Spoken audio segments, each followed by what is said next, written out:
You're listening to Fox City's Murder and Mayhem, your bi-weekly dose of true crime history in a small rural community of Wisconsin.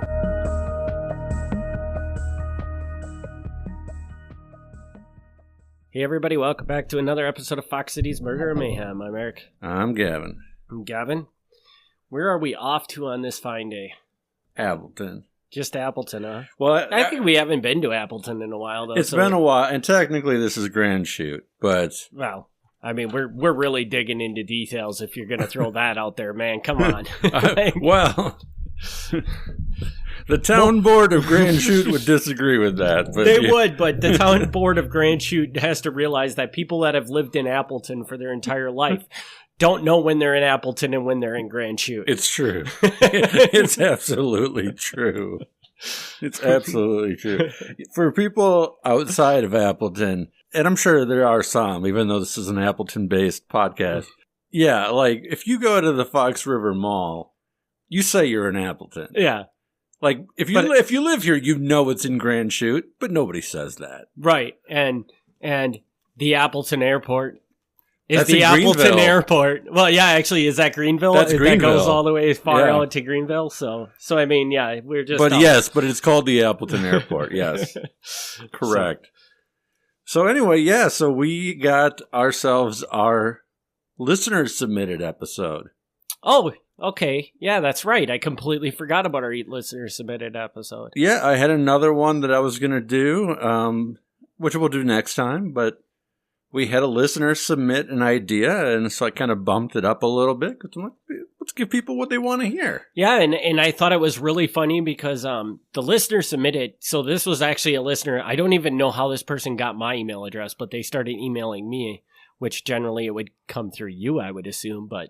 Yeah, I would think, but I don't know. But they emailed found you. email me, had nothing but amazing things to say about this podcast, and then just kind of haphazardly... Well, I mentioned to them, like, if you have any ideas for stories, we love hearing what other people want to hear about. And he submitted this thinking I'm pretty confident he's like, well, I've been kind of looking at this, but there's probably not a story there. Mm-hmm. And then I passed it off to you, and I think within like 10 minutes you had looked into it, and you're like, oh, I think there's definitely a story here. I think there's a story here. So... What we've got is we've got Koenke's Woods. And I will tell you, this is a little bit before my time. I had never heard of it. I'm sure anybody who's like 60 and older from Appleton, they've probably heard of it. But I did not. And it's not there anymore, which is why I hadn't heard of it. But this was listener's idea was, hey, can you talk about Koenke's Woods? And I thought, well, sure, why not? And I kind of looked into it, and if you are on Facebook, there's the group that's called something like, you knew you grew up in Appleton if, something to that effect. Yeah. And this is a running topic on there. Like, every few months, somebody will be like, hey, who remembers Koenke's Woods? And then there'll be like 100 responses. And it's kind of divided. Some people are like, either I lived there or knew somebody who lived there, and it's not as bad as people say. And the other half is people like, I was a kid and I rode my bike through those woods, and we were scared to death that we were going to get attacked by bums. So very different memories of the place. So in your research, did you find out where did the name come from? Is it just that somebody with the last name Koenke owned the property? Yeah, absolutely. Okay. Yeah, so what the guy we were going to be talking about, and he's really not even a major figure. He should be, but he's not, is Irvin Koenke. And Irvin Koenke is born in Appleton in 1890. He was called up during World War I. He trained in Columbus, Ohio. He was supposed to be sent to France. I think that he was. I couldn't show whether or not that he was. But either way, by the time he got sent to France, World War I was like in the final couple months. So I don't know what he saw there, but he wasn't there for a lot if he was there. So I got kind of lucky. So he kind of dodged a bullet there. Yes. Literally speaking. Yes. Came back. He married a woman at Appleton Courthouse. Her name was Arvilla. She was an Oneida woman. They had one child, Earl. He opened up a blacksmith shop at his house. And at this time, he lived at 1321 North Bennett, which for people not terribly familiar with Appleton, it's just slightly north of Wisconsin Avenue, kind of near where today is Chimera Hobby Shop. Okay. So, North yeah, Bennett Avenue. if you're not familiar with Appleton at all, that means nothing. But okay, I think I know. Actually, I think I know somebody that used to live on that street. well, there you go. Yeah. So. After being a blacksmith for a little while, he incorporated a business where he specialized in agricultural tools and equipment. He would sell tractors and fix tractors and other related things. So this was kind of his business. He did pretty well, and he would also buy and sell land. In 1941, he purchased 8 acres of what then became known as Kinky's Woods. He purchased it for $1,500. I don't know if $1,500 for 8 acres is a good deal in 41. It sounds a little high to me, but maybe that's a good deal. I'm not sure. You're asking the wrong guy. Yeah, I mean, it's completely undeveloped. It's just trees. And then he began building what he called cottages on the land. And Now, hold on 1 second, though. Have you said, did you say where is Kinky's Woods? Oh, I did not. Yeah, let's start there, man. Let's put everybody in so they can go be like standing in somebody's front yard that used to be Kinky's Woods. Yeah. Let's see if I've got like an actual address. Or down even here. just vicinity. Okay, so at this point in time, Kinky's Woods was in Grand Chute. Today it's actually in Appleton. Okay. But it was in Grand Chute. I believe it's at the corner of 2nd and Whitman. I could be slightly wrong with that. It's not far from where Spencer Court is off of Spencer Street. Okay. The woods itself is now pretty much gone, and the Valley Transit... Oh, yeah. I don't know what like their garage where they fix buses and stuff. Like their headquarters, we'll call it. It's Yeah. not, when we say Valley Transit, we're not talking about the bus station downtown. We're talking about Valley Transit Yes. has an actual office location out kind of in the middle of nowhere. Yes. And that's where this is. Yes. So like you're not going to drive by this most of the time. It's not right on a main road, but it's not too far off a main road either. Anyway, so he's got these 8 acres. He starts building what he calls cottages. Now, I don't know what his intentions were with these cottages, if he thought he was going to make some nice cottages and just failed, or if he went out to build crappy cottages, but he built crappy cottages. Okay. Now, I don't know how long this has been going on. So he gets the woods in 1941. He builds the cottages. I don't find another reference until 1967. So it's over 20 years now. My assumption is this is going on this whole time. But it's not until the 60s where the county board really takes an active interest in him. Okay. And the county board is looking at his property, and they find he's got shacks on the property. You know, what he's calling cottages, the county's calling shacks. There's a mobile home. He didn't have any permits to build any of this. The area was zoned for heavy industry, not residential. On top of that, there's no sewer and there's no water. Okay. So whether you call them cottages or shacks, there's no running water to this, and there's no toilets. Okay. So people probably shouldn't be here. All right. But now, okay, so what era are we in? 1967. So at this point in time, that's all really standard stuff. Oh, yeah. Yeah, okay. Was where my question was going, but okay. Yes, yeah. Like there's like an outhouse on the property, which, you know, I'm sure it's not unheard of, but you should probably have a bathroom by the 60s. Yeah. A local priest named Father Timon Costello begins visiting Kinky's Woods. He saw as part of his mission as a priest to administer to the poor. And for whatever reason, Kinky's Woods was like the area that he wanted to focus on. And he was just appalled. Like, he would go there and he didn't like what he saw. And he didn't like the fact that the local government didn't seem to want to do anything about it. Mm-hmm. Grand Chute basically said there wasn't anything they could do. They're like, we're a town. We're like outside the law here. We don't have the resources to go in there and break anything up. Right. And I mean, now Grand Chute, as massive as it is not like this massively, like, it's not big government. Right. At all. Mm-hmm. So they're not equipped to take this on. Appleton, meanwhile, basically denies they have a poverty problem because it's outside of Appleton city limits. Once again, but very much in an area where everybody saw it as Appleton. Yeah.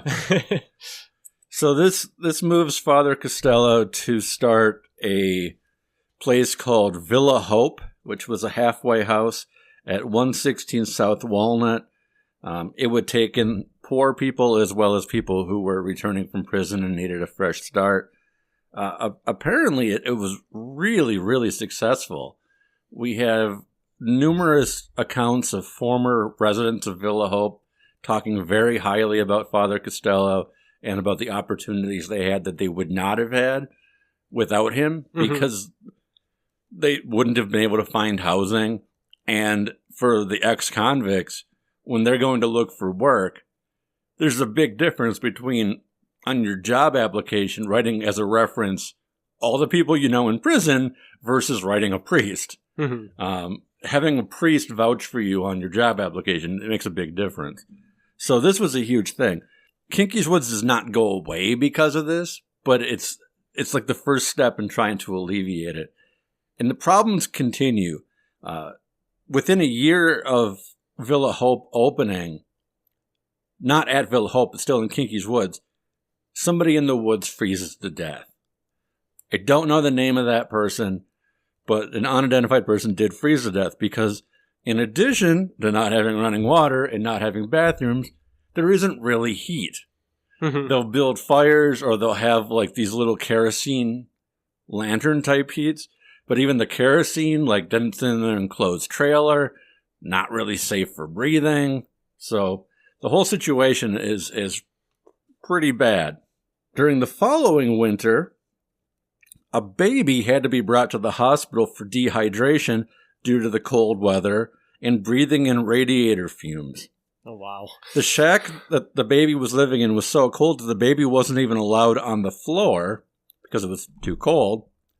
And therefore, although almost 2 years old, had never crawled in its life because it was never on the ground. Wow. So fun. July 1970, a community organization is formed called the Community Organization on Kinky's Woods, led by a man named Lawrence Longley. And he announced that they would be working on a referral program to get low-income people from the woods to assistance from the state and federal government. Now, Irvin Kinky owns the woods, still very much alive. He has nothing to do with community organization in Kinky's Woods. He has nothing to do with it. And he frequently fights this. He always says that he's trying to help. He admits the situation isn't great. He goes, but at least I'm supplying housing where nobody else will. They do not agree with that assessment. They call him, they actually use the term slumlord, which I didn't know was a term in 1970, but that's what they call him, slumlord, because he's obviously not providing them with anything. So, there were housing laws. There were things that you had to provide your tenants, and he was not providing them. Yeah, and this brings up a really good point of this is that, so these people are actually in these woods, he built these shacks, and he's actually renting these shacks out to people. Yes. Okay. And so from that perspective, it's not like these people are just coming and living in the woods because there's nothing there. It's because he's actually charging them to He live is in. actively encouraging it. Yeah, so there's some people who will say, like, it's near the railroad tracks, and the hobos would get off the tracks, and they would kind of stay there. I couldn't find any proof of that one way or the other. It's possible. But definitely the people who did live in the shacks on the property, Koenke knew they were there because he was charging them. Yeah, and they were paying rent to live there. Yeah, depending on how nice your shack was, your rent was between $15 and $50 a month. Okay. So, not huge, not a lot of money, but you're also not getting anything. Mm-hmm.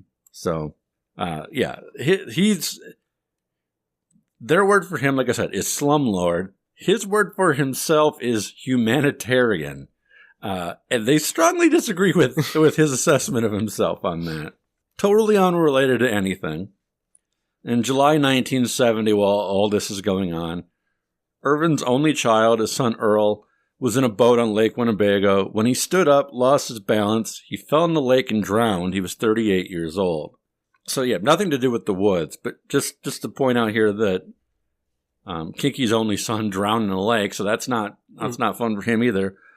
The weird side note to that is the news reported that this was the 4th drowning in the Menasha area within 2 weeks.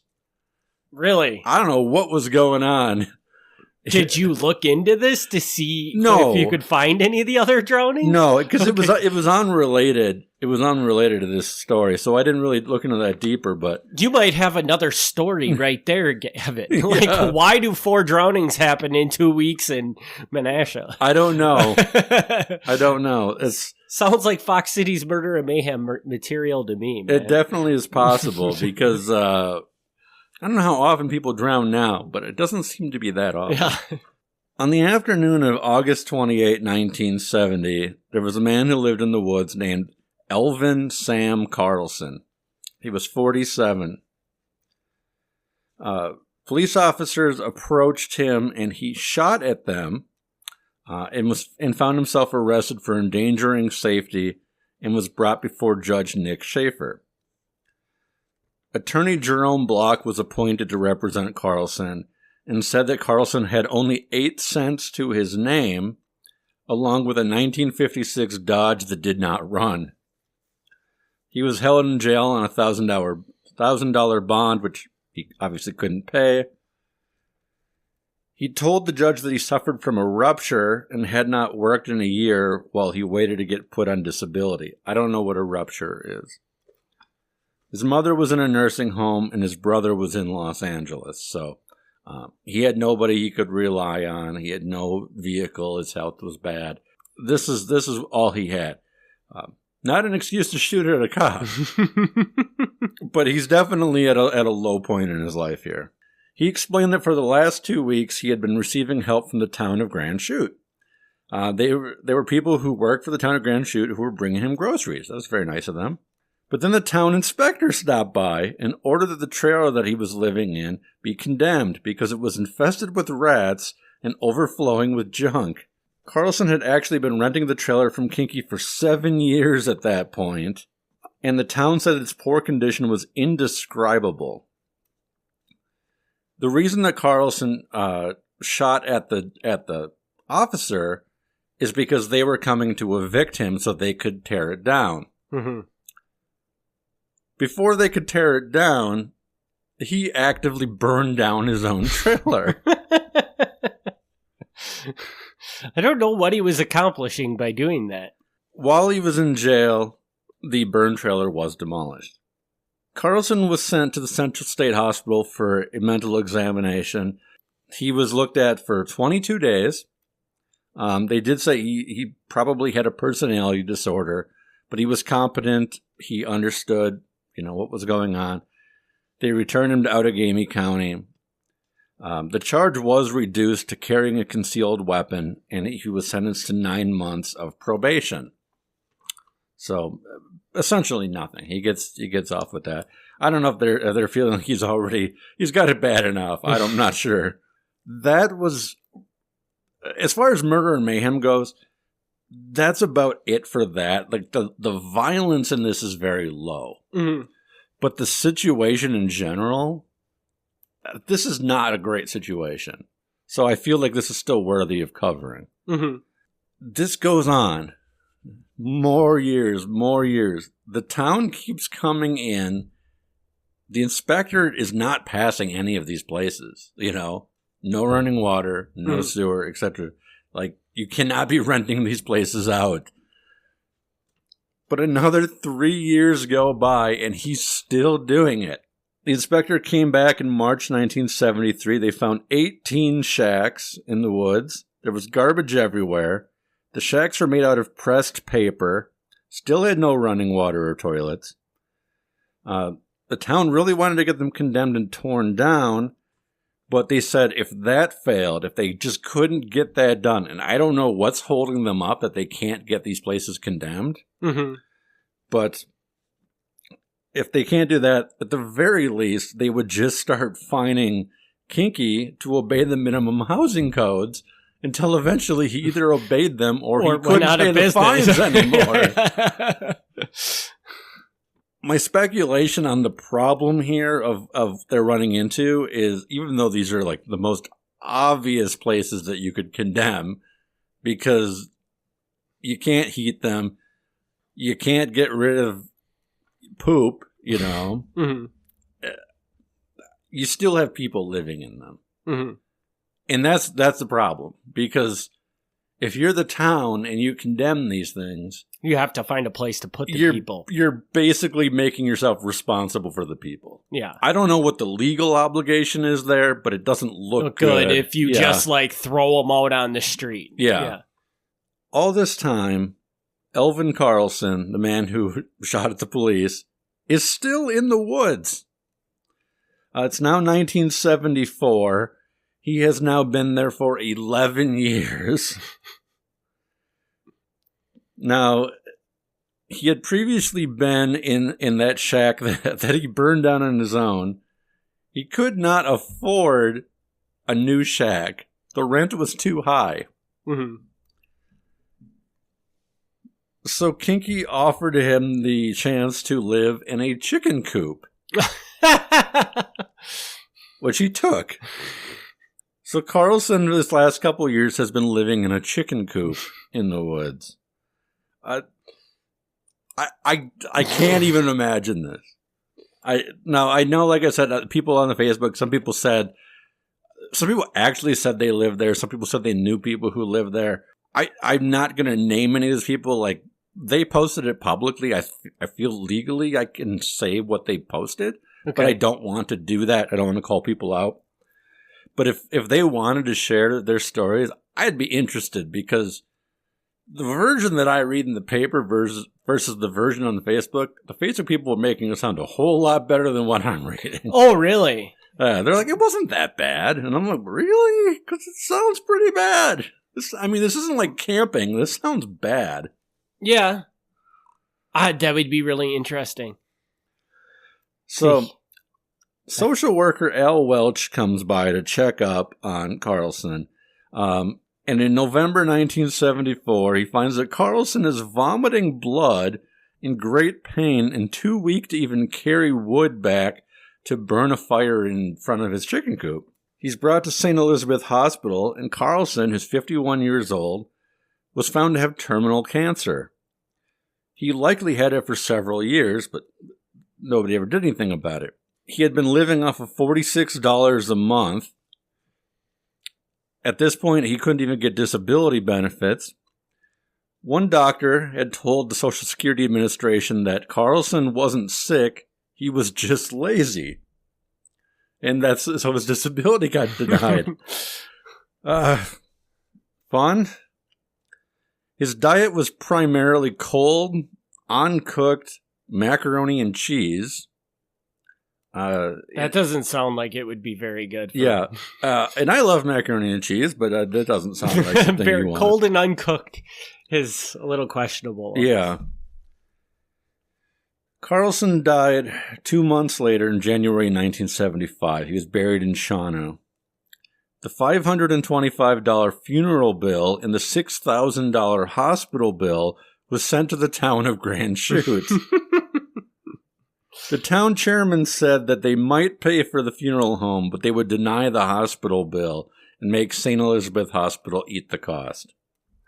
Again, I don't know. I'm not an attorney. I don't know the legality of this. I don't know why the town is getting the bill. I wouldn't even imagine in this situation they would ever even send it to the town, which is really interesting. Yeah, I don't know how that works.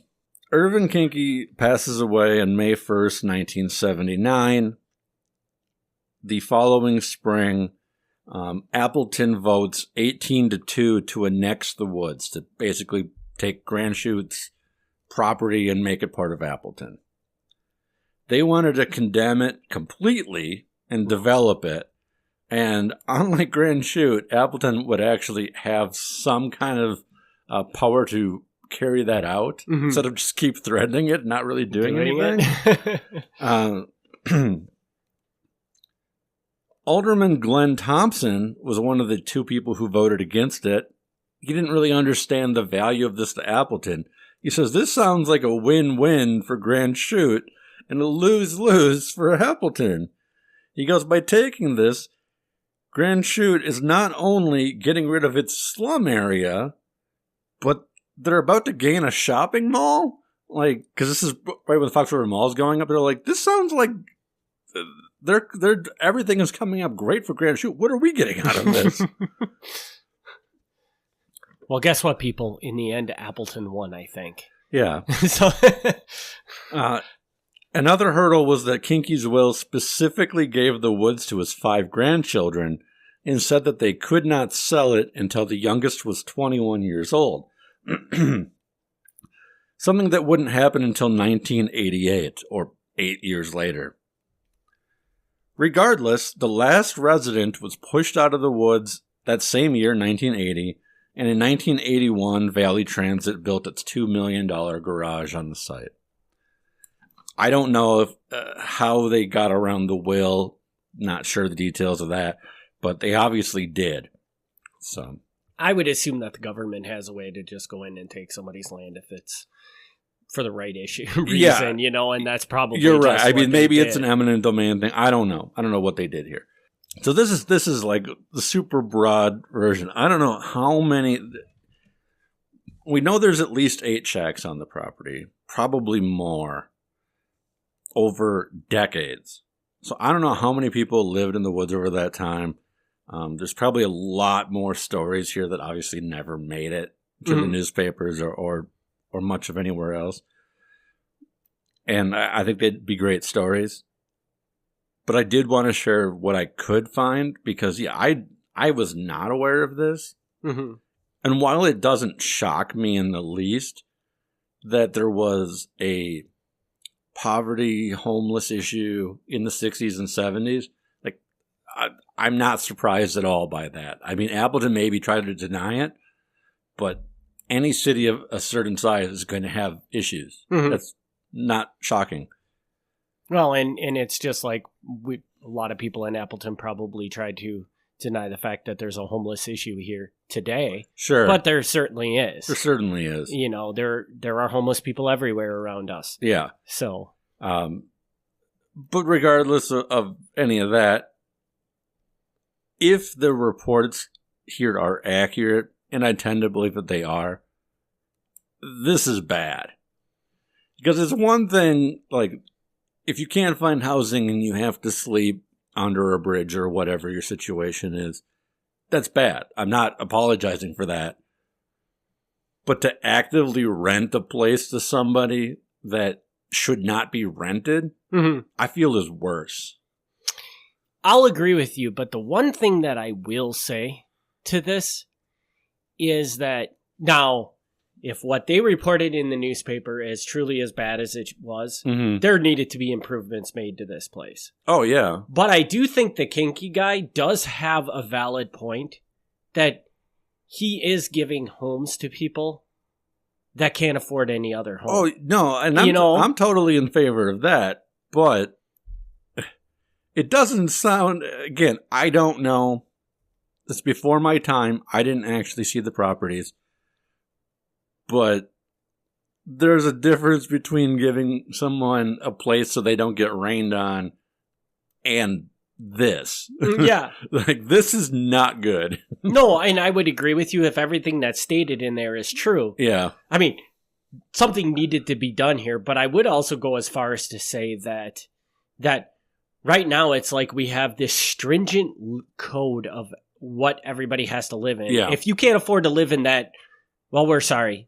Go live on the streets. Right. And I mean, that doesn't seem like a good system where, you know, maybe for these people that are living on the streets, we need to lighten up on those codes Right. a little bit to give them more affordable housing than what the average Joe gets. Yeah. And I'm definitely not going to, I'm not going to try to solve the homelessness and housing crisis on this podcast. That's a little beyond. I totally agree, but I think but I hear what you're saying, and yes, definitely with housing.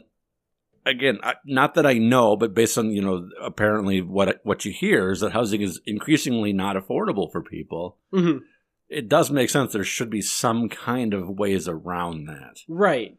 And not to this level, but no, and no running water, no that especially in today's age, that's probably not appropriate. Yeah, because that just causes too many other problems. But there has to be some sort of semblance between what Koenke was doing, and what we have right now. There's got to be somewhere in the middle where we could provide more affordable housing to people, which. And I think this is a great story that just shows that. Yeah. Well, that's why I like this story. I love that the user the listener, the user submitted it because I think it's just the kind of story that it's not murder, it's not mayhem, but it is a part of Appleton that I don't think a lot of people see and a lot of people know about.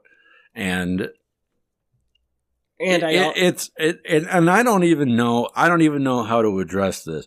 I mean, throughout this episode, you can listeners, I'm sure, can hear that I'm kind of laughing, and it's not like I'm laughing at the situation. It's like a nervous laughter because I don't know what you say about this. Mm-hmm. Like this is so outside of. I don't even know. This is a whole nother level that if I were the town of Grand Chute, I wouldn't even know what to do. Because I sympathize with them taking as long as they did to handle it. Because what are they going to do? Yeah. It's one thing to enforce the code, but then the other thing is you've got these people that now that's on you. Yeah, and I don't know what I would do in that situation. And I think what they could have done is that they could have maybe gone in and said, let's bring the community together to help to make this a better place. Yeah. So that people could live there and they could have the things that they should have at this point in time. Yeah. Rather than just, like, because they were just trying to make it go away. And the problem is that you make it go away and those people don't just disappear. They end up having to go someplace else. Yeah, I agree. And I think older people who grew up and were more aware of things in the 60s and 70s, if you want to reach out, let me know. But my general impression is at this time, they're kind of ignoring it and they're kind of making it invisible. Today, we know this exists. We have homeless shelters. We have pillars. We have, other organizations. And not that they're necessarily the solution either, but at least we have some sort of a community awareness that we have to do things. Mm-hmm. I don't know that any of that existed because it sounds to me that when the priest was starting this Villa Hope thing, that was a new concept for the area. Obviously, like, he didn't invent homeless housing. Like that, he didn't create that. But for the Appleton area, it sounds like that was really like a big brand new idea. Yeah, that was a big step for the city to have something like that. Right. And I think had this Koenke guy just like maybe put a little more thought into it and brought in some people to say, hey, I'm trying to fix this problem. And who knows if he was even really trying to fix a problem or if he... I don't know. But if he would have brought in the right people to, kind of make sure things stayed the way that it should have been and kind of said, hey, if you're going to do this, you really need to do this, this, and this. Yeah. Maybe we would have something... This story could look a lot different than it does, I think. Yeah. Yeah. I can't read Koenke's mind. I don't know. Again, based on what was publicly available, it doesn't sound to me like he was using this rent for any kind of improvements on the property. Right. And that does not make him look good. Exactly. But I don't know. I don't know what his intentions were. He maybe really had really great intentions, really saw a problem that he wanted to fix, and just wasn't capable of doing it. I don't know. Yeah, well, and maybe his idea of what the solution was not what the average person wanted the solution to be. Because maybe he wasn't making the improvements because he wanted to make this as affordable as possible so anybody could afford to live there. Yeah. Which, in hindsight of it all, maybe was the downfall of him because everything got going crappy and it just kept going downhill and downhill and downhill. So I don't know. But yeah, if anybody wants to email MilwaukeeMafia@gmail.com, if you have personal experiences, either yourself or somebody you knew, and you're okay with them being shared publicly, I don't have to say your name, but like if you want them shared publicly, I will gladly do a follow-up thing, even if it's just a 5-minute follow-up, just to kind of share that firsthand perspective. So yeah, I would love to hear somebody that lived there or at least spent enough time there to really, truly know like the way they're painting it in the newspapers and the way it was. Yeah. Where was the difference there? Because I'm sure they were in an active movement to try and get rid of this thing through the newspaper articles, and I'm sure you were finding, which probably meant they were playing up how bad it was. Yeah. Let's say otherwise, Eric, if you want, I can kind of compile stuff off of like the Facebook post. Like I said, I don't want to name people without clearing it with them first. But if they posted it publicly, I could probably at least say what people were saying without identifying them. At least summarize it, you know, in your own words of what people have said. So, and I think we should definitely look at doing that because I think that it would just be fun to see the other side of the story, the people that were there and what they thought. Yeah, absolutely. And it's, I don't know what the rules are. I feel like if you post it in a public Facebook group, like, you can't expect it to be private because you posted it. No, you absolutely can't. But I do want to be respectful, so. And the other thing I find interesting about this is just that, something like this, again, and we have so many episodes like this that happen where, we grew up here all our lives. Yep. And never had any idea that this actually happened, for one thing. And even the people that probably remember Koenke's Woods, they probably have about 110% more knowledge about it now after our, 39-minute podcast about it than they ever knew about it while they were living. Yeah, like I said at the beginning, like half the posts were people who were 10 years old at the time, and they rode their bikes there as a shortcut after school. Mm-hmm. And they had, like the urban legend version of things like, oh, your bike better not stop in the woods or they're going to grab you and pull you in, which that is obviously not true. But I could see kids telling themselves that story or even their parents telling them that story of like, don't go in those woods, without actually explaining to them why the woods is there. Because parents don't want to have that conversation. Yeah. They're just going to be like, just don't go in there. Yep. Totally. And it's just crazy. Yeah. So, well, I look forward to the follow-up. So If you wanted to do that sooner rather than later, Yeah. I'd appreciate it. Yeah, So, we'll give it a little time to see if we get any email follow up, but yeah, we'll come back to it soon. yeah. So, all right, then with that, I think we can wrap this episode up. We will be back in 2 weeks with another episode, and we want to thank everybody for their continued support. And I will just throw out there, if you are somebody that does have some experience with Koenke's Woods and would like to share your story, please do reach out to us. Again, like Gavin said, MilwaukeeMafia@gmail.com. Or you can just hop over, if it's easier, just hop over to MilwaukeeMafia.com, and there's somewhere on there you can send an email to us. So I'm sure there's a contact button on there somewhere. Yeah. There's probably 10 of them. You just have to find one of them. Yeah. So with that, we'll see everybody on the next episode, and thanks for tuning in. Thank you. Thanks for tuning in to Fox City's Murder and Mayhem. Join us in 2 weeks for another exciting episode of Murder and Mayhem.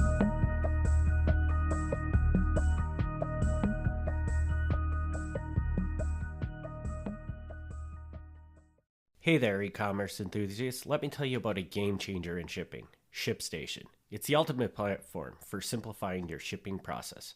With ShipStation, you can easily import, manage, and ship your orders in no time. It integrates seamlessly with your favorite e-commerce platforms and carriers, ensuring a smooth workflow. Gain valuable insights with their powerful analytics and reporting tools. Say goodbye to shipping headaches. Visit krmpods.com/ship and level up your shipping game today.